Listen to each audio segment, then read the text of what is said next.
On last week's edition of Friday Night SmackDown, we saw a backstage segment between the Judgment Day and the Bloodline. The cold-chilling segment featured everyone from the Judgment Day and everyone from the Bloodline except for Roman Reigns. The Judgment Day and J.D. McDonough seemingly barged into the Bloodline's locker room and were waiting for the Bloodline to come in so that Rhea Ripley could confront Paul Heyman about something.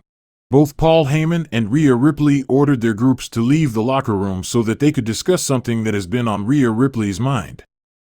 Rhea Ripley has been confirmed numerous times as the leader of the Judgment Day, with her decision-making where every member actually listens to her. Paul Heyman, on the other hand, is the wiseman for the Tribal Chief and WWE Undisputed Universal Champion, Roman Reigns, and he's also a spokesman for the Bloodline faction. When Rhea Ripley and Paul Heyman had this encounter, Ripley went straight to the point and ordered Paul Heyman to authorize an alliance between the Bloodline and the Judgment Day after asking first. Ripley also left the audience all over the world buzzing when she mimicked Roman Reigns' famous "Acknowledge Me" catchphrase, leaving Paul Heyman stunned. Both the Judgment Day and the Bloodline are dominant factions with many similarities. Both factions have held multiple championships at once, and they both work together to finish and win matches. With Fastlane now being over and Damian Priest and Finn Balor losing the WWE Undisputed Tag Team Championships to Jey Uso and Cody Rhodes. And also Jimmy Uso and Solo Sikoa failing to beat the legendary team of John Cena and LA Knight.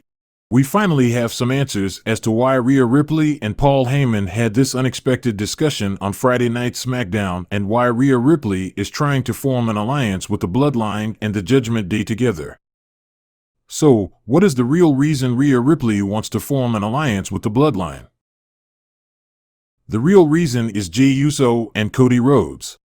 With Priest and Balor losing the championships to Rhodes and Uso, it makes total sense as to why Rhea Ripley wanted to form an alliance since both factions have similar enemies. Besides Rhodes and Uso, they also share enemies in Sami Zayn and Kevin Owens. This entire alliance could possibly lead up to the biggest Survivor Series tag team match of all time, with the Judgment Day and the Bloodline teaming up to go against Cody Rhodes, Jey Uso, Sami Zayn, Kevin Owens, and possibly John Cena and LA Knight. This would also mean reigniting the feud between Roman Reigns versus Cody Rhodes and Jimmy Uso versus Jey Uso at WrestleMania. The Bloodline and the Judgment Day did have a brief alliance for an episode of Raw and an episode of SmackDown in mid-April 2023, where they went against each other's enemies. But sadly, the relationship didn't last long because the two factions couldn't stand each other, and also because the Bloodline judged the Judgment Day since they hadn't reached the level of dominance yet. Looking at them now, though, it's undeniable that they are more successful than the Bloodline at this time. And after seeing that backstage locker room segment on SmackDown, it's certain that these two factions could totally work together.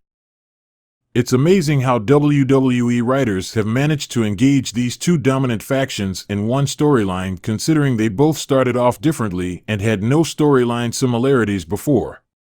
And just with one trade from SmackDown to Raw, it all just meshed together. Hats off to WWE for this era as they are killing it story-wise, with everything unfolding and getting crazier by the minute.